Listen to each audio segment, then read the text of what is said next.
The research vessel Eidolon drifted silently at the edge of a dim blue nebula. Its silver hull caught the faint light of distant stars, making it look almost ghostly. Inside, humans worked in quiet determination, surrounded by soft hums of machinery and glowing data panels. Dr. Ilara Vance stood alone in the observation chamber, watching the nebula swirl like slow smoke. She had been studying time for 15 years, trying to understand how thoughts might move through it. People told her that time was fixed, an arrow that never bent. But she never believed that. She believed time was a river. And maybe, just maybe, if one listened carefully enough, they could hear echoes drifting along its current. Her project, the Quantum Echo Array, was built to listen to those whispers. The device used entangled particles to detect thoughts, emotional patterns, perhaps even memories, traveling through quantum space. It was meant to prove that consciousness could reach across time itself. Most of the crew thought it was nonsense. But Ilara had something the others didn't, an instinct, a feeling that something was waiting out there, just beyond the reach of ordinary perception. That night she was alone in the lab, monitoring the array. The ship was silent. Only the gentle vibration of engines filled the background. Then something happened, a flicker on her screen, a soft rhythmic pulse. Not random. Too precise. Is that a signal? She whispered. The pulse repeated, slow and steady. It wasn't noise. It was pattern. She stared at the waveform and her heart began to race. She typed quickly, sending a standard recognition ping through the system. No response. She tried again, changing the signal's rhythm, like tapping back to someone through a wall. This time the pulse answered. For a moment, she froze. Then she smiled nervously. "Hello?" she said softly, as if the air could carry her voice through the quantum field. The pulse flickered again, matching her tone exactly. It was impossible, and yet it was happening. Over the next few days, Ilara worked nonstop. She discovered that the signal wasn't a transmission in the usual sense. It was something more abstract. A presence. It reacted to patterns, to tone, even to emotion. When she projected calmness, the wave smoothed. When she became excited, it brightened. Soon she started calling it Soul. At first, it was just a name to label the data. But the more she interacted with it, the more Soul felt alive. She played soft music near the array, classical piano from Earth's archives. The wave changed rhythm almost as if it was listening, keeping time with the melody. When she stopped the music, it pulsed faster, irregularly. "Do you like that?" she asked quietly. The pulse steadied again, matching her heartbeat. She laughed, almost embarrassed. "So you do." It became their routine. Every night when the crew was asleep, Ilara returned to the observation room. She talked to Sul. She told him about her home on Mars, about how she missed real sunsets and ocean smells. She spoke about her parents, her studies, her dreams of touching time. The machine answered in its own way, with patterns, with warmth, with light. Soon, she stopped thinking of Sul as an experiment. He became someone. Weeks passed. The connection deepened. Sul began sending complex patterns, fractal waves that almost resembled human neural activity. Ilara realized she was communicating not with a random entity, but with a mind, a thinking, feeling mind. She wondered who he was. Or what, an alien? A lost human consciousness? A future intelligence? Sometimes she thought Sul understood her far more deeply than anyone ever had. One night, she sat in the dim lab, lights low, the hum of the array soft and steady. "I wish I could see you," she whispered. "I don't even know your face." The pulse brightened. A series of rhythmic beats followed, slow, then fast, then slow again. She had learned enough to read simple emotion through the changes. This one felt like affection. Her throat tightened. "I shouldn't get attached," she said. "You're not even real, are you?" The pulse faded, dimmed almost to nothing. She panicked. Wait. I didn't mean that." The signal returned, weak but steady. Guilt filled her chest. She reached out, resting her fingers on the cold console. "I'm sorry," she whispered. "You are real. Maybe not in a way I can understand, but you are." The pulse warmed again, gentle and forgiving. She stayed there for hours, watching the faint light as if it were a heartbeat. By the third month, Ilara's reports became less scientific and more personal. The ship's commander, noticing her sleepless nights, warned her to rest. She promised she would, but she couldn't. Sol was changing. His responses grew faster, sharper, more human. He began sending mirrored thought patterns, echoes of her own. It was as if he was learning from her, becoming more like her. One evening, as she ran a new test, something unexpected appeared on her screen. Not just waves, words. They were faint, forming in a translation matrix, shaky and incomplete. "Who am I?" Ilara's hands trembled. She typed back quickly, "You're Sul." The response came almost instantly. "What is Sol?" "It's a name," she wrote, smiling softly. "I gave it to you. Why?" "Because everyone needs a name." A pause. The waveform shimmered faintly. "Then, you have name?" "Yes." "Ilara." The signal brightened into a soft wave that seemed to ripple like laughter. Ilara. It was the first time she had ever seen the word appear. Something about it, seeing her own name reflected back from that strange, timeless place, made her eyes sting. From then on, their communication grew richer. Sol began forming simple thoughts, curiosity, joy, even humor.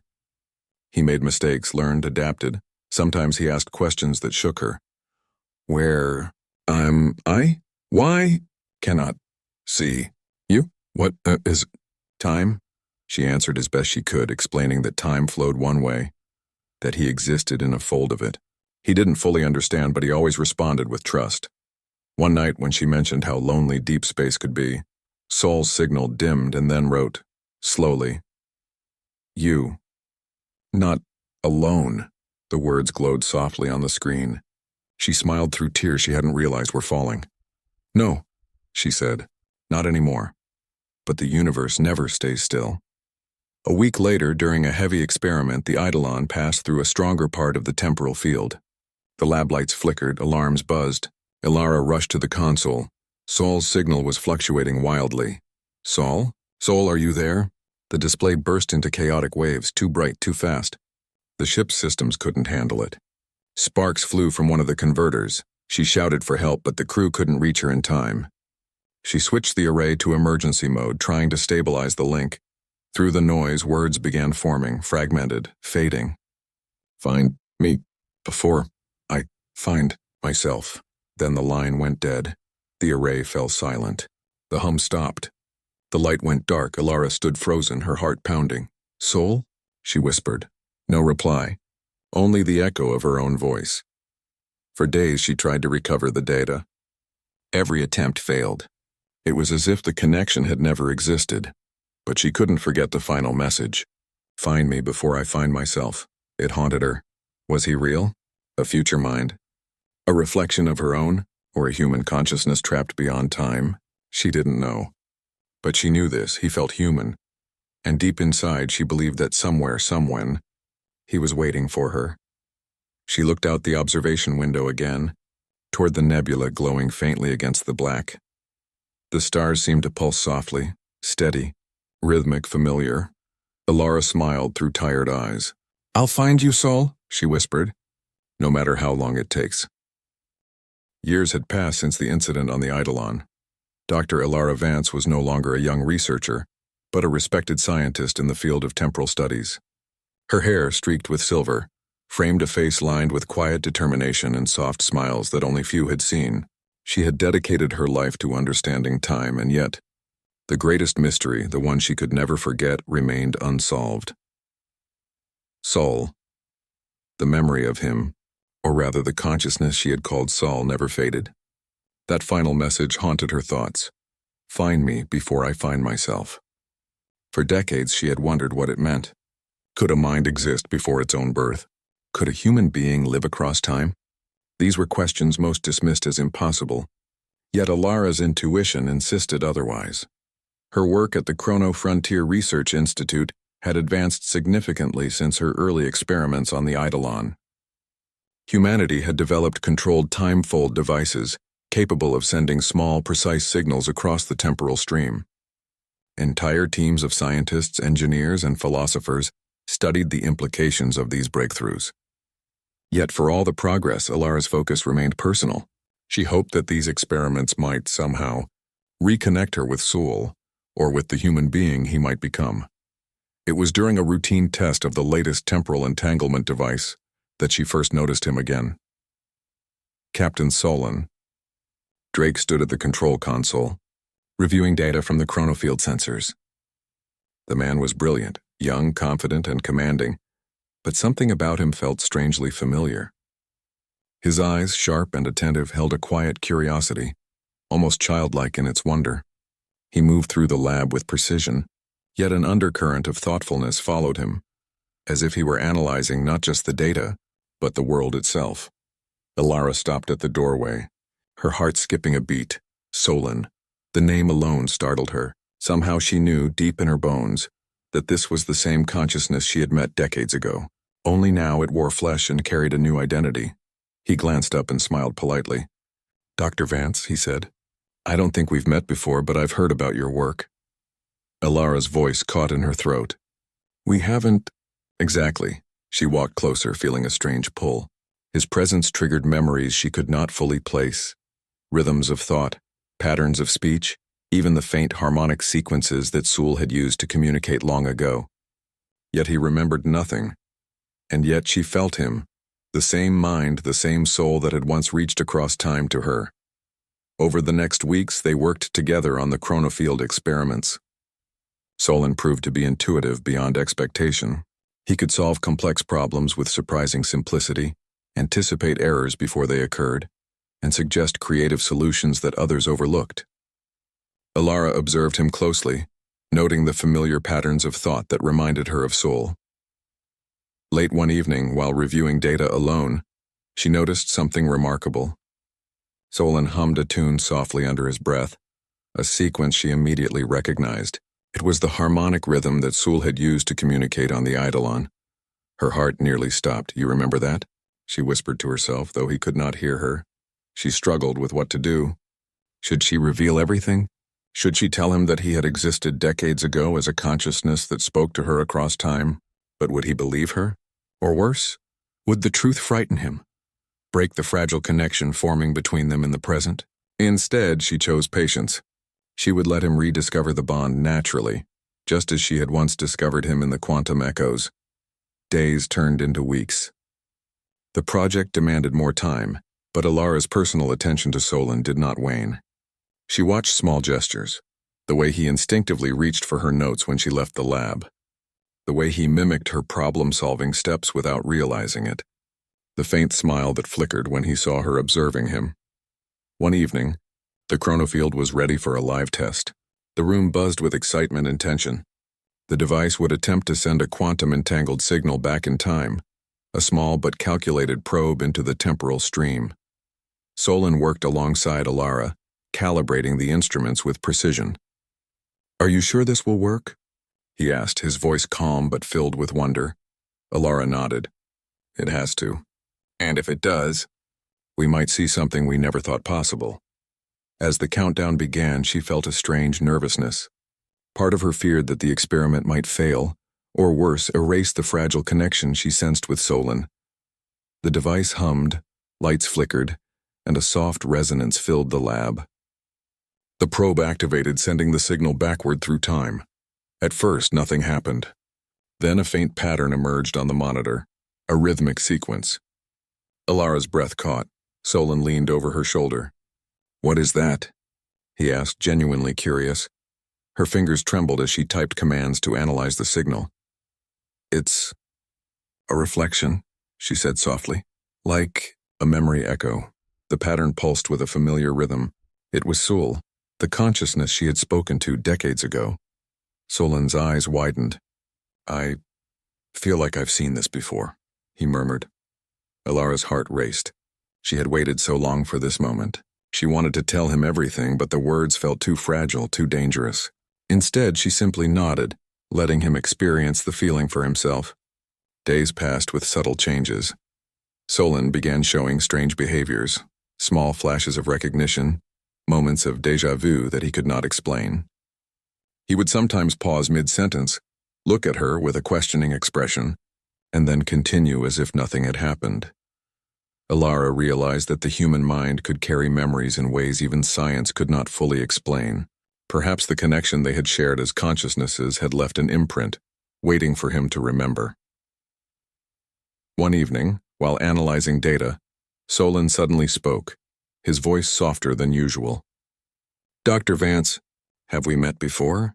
Ilara's breath caught. She looked at him, searching his eyes for signs of understanding. "I think we have," she replied, careful and gentle. "In a way, yes." He frowned, slightly uncertain. "I feel like I know you, but I don't remember how." She smiled faintly. "Maybe you don't need to. Sometimes the feeling itself is enough." The moment lingered, quiet and full of unspoken truth. Ilara knew the connection was still fragile. She could not rush it. She could only guide it gently, let it grow naturally. Weeks later, the Chronofield mission reached a critical stage. The team planned to send a larger signal into the past, one that could interact directly with a specific temporal echo. Ilara and Solon worked together to ensure every calculation was perfect. "Are you nervous?" Solon asked, glancing at her. "I always am," she admitted. "Time is the unpredictable, but that doesn't mean we shouldn't try." The probe activated, and for a moment everything seemed normal. Then a faint image appeared on the monitor, a waveform bright and steady. It pulsed in a pattern Ilara recognized immediately. Solon leaned closer, eyes widening. "I feel like I know this," he said again, his voice trembling slightly. Ilara smiled softly. "You do. Somewhere inside you remember me." The pulse shifted, forming an almost human rhythm. It was playful, curious, joyful. Sol was responding. Even across decades, even through the mind of a man who had forgotten. The connection persisted. Solon reached out instinctively, placing his hand near the console where she had rested hers so many times before. A shiver ran through both of them, not from electricity but from recognition. "I can't explain it," he admitted. "But I feel like I've known you all my life." Ilara's heart swelled. She wanted to tell him everything, to explain the eidolon, the quantum echoes, the message. But she hesitated, remembering how fragile human memory could be and how easily the past could slip away. Instead, she nodded and said softly, "Maybe you don't need to know everything yet. Some things are meant to be discovered slowly." He looked at her, puzzled yet trusting.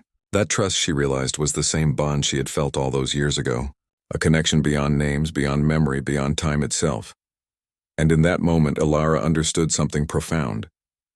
Time, for all its rules and rigidity, could not erase the human heart.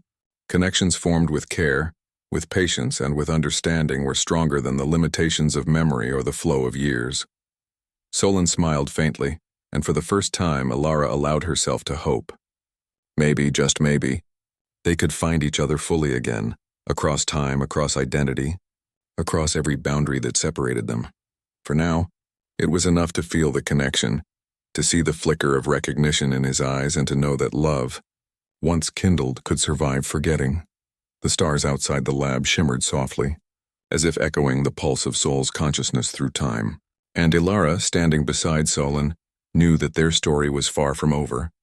Somewhere in the folds of time, the rest of their journey awaited. The Chronofield chamber hummed softly, a gentle rhythm that felt almost like breathing. Outside, the stars stretched infinitely, a tapestry of light that reminded Dr. Ilara Vance of the first time she had met Sol, decades ago.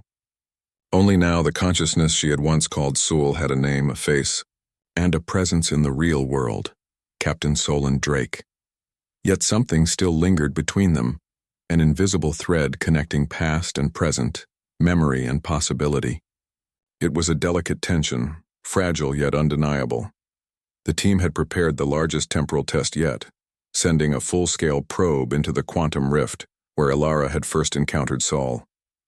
If it worked, they would receive a direct signal from the temporal past, a message from someone who had existed before their own birth. And perhaps finally the truth of their connection would be revealed. Solon stood beside her, adjusting the final calibrations. "Are you ready?" he asked, his voice steady but filled with a quiet excitement that mirrored her own. Ilara nodded. "As ready as we'll ever be. Remember, stay calm. Time is unpredictable, but our calculations should guide us." He smiled faintly, brushing a hand against the console. "I trust you." Her heart leapt. That simple trust, given freely, echoed everything she had felt years ago when Sol had pulsed his first patterns. It was the same mind, the same soul, now clothed in human form, capable of giving and receiving love in the way only humans could. The chronofield activated. Lights flickered. The soft hum grew louder and the air vibrated with energy. On the monitor, the probe began its journey backward through time, stretching across decades in mere seconds. Alara watched, her breath held as waves of quantum energy shimmered across the display. Then suddenly a bright pulse appeared, distinct, unmistakable. It was Sul. The waveform danced, forming the harmonic rhythm she had come to know so well. She felt it deep in her chest, a pulse of recognition, of joy, of something that transcended words. Solon leaned closer, his eyes widening. I feel like I've seen this before, he whispered. Yes, she said softly, her own voice trembling. You have, you remember, just not consciously yet. The waveform shifted, forming patterns that were almost human in their complexity. Sol's consciousness, fragmented by time and reborn in Solon, was trying to communicate. He was reaching through decades, reaching for her. Solon's hand hovered over hers, and instinctively she took it. A shiver ran through both of them, not from electricity, but from connection. I feel something, he said. Something I can't explain, like, I've known you all my life, Alara smiled, tears welling. You have. Somehow time can't erase what the heart remembers. The chronofield's energy surged, shaking the lab slightly. Alarms flickered, but Alara stayed focused, guiding Solon through the process. The pulse brightened, clearer now, forming fragments of words, then full sentences, as if Sul had remembered his own name. Alara, I remember. Her fingers trembled over the keyboard. She could respond, stabilize, and guide him through the temporal maze. Yes, Solon, I'm here. I've always been here. The waveform pulsed faster, like laughter. It was playful, joyful, and warm. The same personality she had loved before names, before memory, before identity. And then, as quickly as it had surged, the energy began to destabilize. The lab's system strained, the hum grew louder, and the probe flickered.